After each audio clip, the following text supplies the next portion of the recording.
Ngagare ruti kudai kwamuri vose. Yo evangelist and other evangelist Mediterranean Sea. Hanzi kune mumwe murume akanga ari kuverenga shoko achifamba zvake kubenga uvhu rakawanda akutuma mageni zvikanzi enda unotaura naye kuti ari kutosere shoko akasvika anzira idzi jemberere topiya raienda kandasi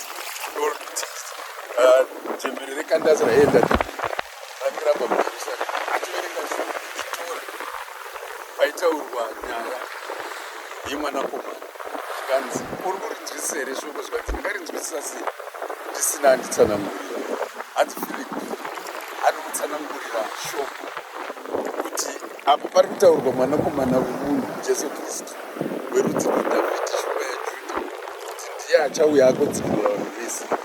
Saka unofanira kuti utende kana matende mubhabhatidzwa muzita raBaba reMwanakomana neMweya Mutsvene.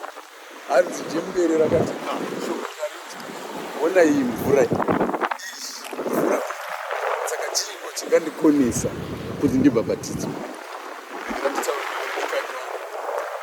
Mvura uri kuiona mazuva ese shoko wakaridzwa chingo chiri kutadzisa kuti ubhabhatidzwe uponeswe.